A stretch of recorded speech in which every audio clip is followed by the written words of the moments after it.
Dennis Bergkamp is widely regarded as one of the most technically gifted artists to ever grace the Barclays Premier League. But many of you may not know that he actually had that dog in him in his earlier years. This guy used to have his own Goal of the Month competitions for fun, where all the nominations were just him over and over again. And yet he had an underrated tenacity and hunger for pressing and hassling defenders like they owed him money. Not only has he won the award for best goal in Premier League history with that insane improvisation versus Newcastle, but he has one of the most iconic international goals for Netherlands too. Although Henry is the greatest Premier League player ever, many Arsenal fans will say that Bergkamp is the one that started the revolution. In fact, Thierry himself says that Bergkamp is the best player he's ever played with. Unfortunately, thanks to a certain video game, people don't understand how good this guy was. So grab your pen and paper because I'm here to show you the best of Bergkamp from his early Ajax days to the final season at Highbury that saw him immortalized with a statue outside Arsenal's new home, the Emirates.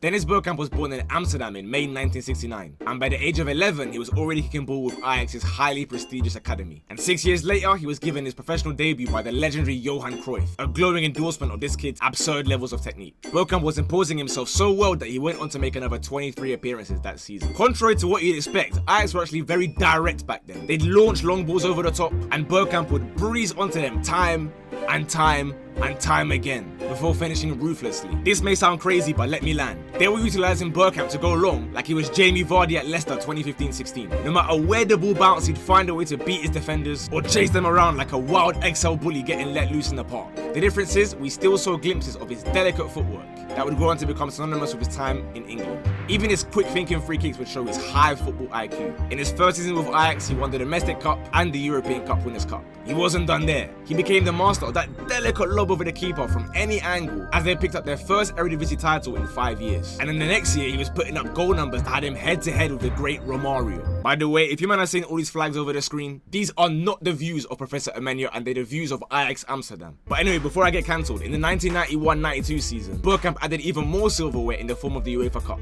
Back-to-back Dutch Football of the Year awards, and finishing Euro 1992 as one of the joint top scorers. In his first international tournament, meant that the man with 122 goals in 239 games was now one of Europe's hottest properties with the choice of any team in the world, except Madrid, who Cruyff forbid him from ever going to. In 1993, after insisting that he wanted to play in the best league in the world, he made the £7.1 million move to Inter in the Serie A league especially notorious for being the hardest defensively. Although his scoring ability was unquestionable, he really had to work for his goals, whether that be acrobatic finishes or using his body to try and find even the smallest gap. He wasn't getting 50 yards of space to run in behind anymore. Instead, he had to develop his tight space dribbling even more just to stand the chance of getting a shot away. The league campaign was a difficult one as the manager Osvaldo Bagnoli kept chopping and changing his front three. But after his sacking, Bergkamp was flying in the UEFA Cup, finishing top scorer as Inter won the entire competition and scraped relegation in the league by just one singular point. It was a tiring season mentally and physically, and the 1994 World Cup just exacerbated his problems as he'd play every minute of every game until they were eventually knocked out the quarters by Brazil. Naturally, the fatigue would rear its ugly head the following season as his momentum would get continuously halted by injuries and fitness problems. Bergkamp would only score 3 goals that season, and it was becoming increasingly apparent that the Serie A experiment had run its course, especially after the new owner's acquisition of Maurizio Gantz in 1995. It was time to pack his bags. After much speculation about his future, the 26-year-old joined Arsenal for a club record fee to become Bruce Rioch's first Arsenal signing, not Arsene Wenger like many people believe for some reason. If you thought he was getting cooked by the Italian media, the English press were just as relentless as he failed to score in his first 7 games. Then, like the flick of a switch, a brace against Southampton had him feeling himself, and he went on to score 11 times to propel Arsenal to UEFA Cup qualification. Arsene Wenger's arrival from Japan the following season changed his brother's life. He was now an assist machine as he was given the keys to unlock defenses with his guile and instinctiveness. 12 goals and 13 assists was an early indication that Arsene was already developing his game to the next level, and the following season he picked up a domestic league and cup double as well as finishing as the club's top scorer. With that iconic hat-trick against Leicester under his belt as well, the PFA Players Player of the Year award was always going to end up at his yard. That summer at the 1998 World Cup, he continued his goal-scoring form. In fact, he became Netherlands' all-time record goal scorer with what he himself described as his favourite ever goal. This guy plucked the ball from the sky like it was the apple that fell from Isaac Newton's tree. Then he chopped his man and fired it top corner against Argentina. Even the commentator was roaring like someone that was thoroughly enjoying what he was witnessing. They were unfortunately eliminated once again by Brazil, but this 6-foot technical unicorn had now established himself as one of the best players in the world.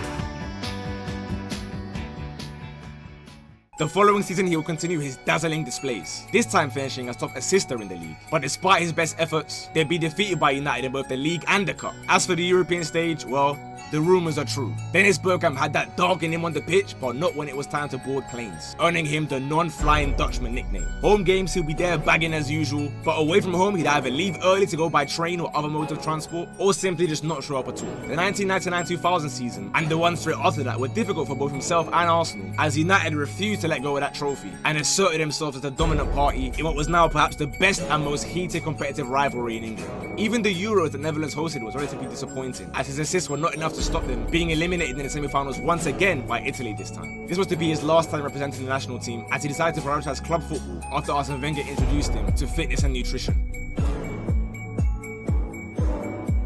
In the 2001-02 season, after finally having a summer break with no football to play, he was able to start firing again. Although he may not have been as explosive as before, his intelligence and almost telepathic understanding of his teammates allowed him to pick them out from positions that seemed virtually impossible. And yet, as many would tell you, he was still low-key a hothead, throwing elbows about and getting himself and others sent off too. This time rattling Jamie Carragher to the point where he's throwing coins into the crowd. Upon his return from his suspension, he had to remind everyone who he was, scoring that legendary goal against Newcastle, combining strength, skill and improvisation to leave Dabby's ass on his goals and assists led to yet another league and cup double for Arsene's Arsenal, this time sealing the title at Old Trafford in their rival's own backyard. The following season saw him retain the FA Cup before a season that would see them go down in history. Bergkamp helped Arsenal wrestle back the title from United once again, this time doing it invincible.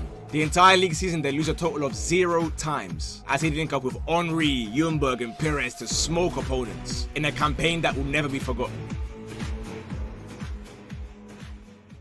Bergkamp was now in his mid-30s going into the 04-05 season, but the fans felt he still had that magic touch that made him worth keeping, even if he was ready to get a red card at any given minute. When you're able to do stuff like this, it's no wonder fans are chanting one more year. After his goal and 3 assists man of the match shift in their final home game that season that saw them packing Everton 7-0. After winning the FA Cup final again versus United, he felt the affection of his fans and decided to stay for their final season at Highbury. This time, it was officially to be his last year in football. In his final game, the fans were all decked out in orange t-shirts to commemorate what the Arsenal fans called Bergkamp Day.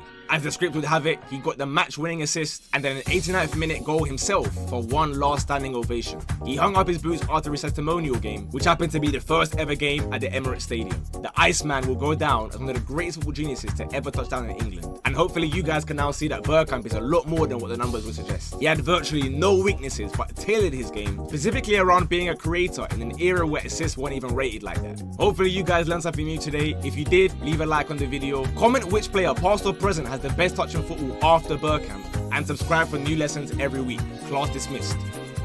Wash.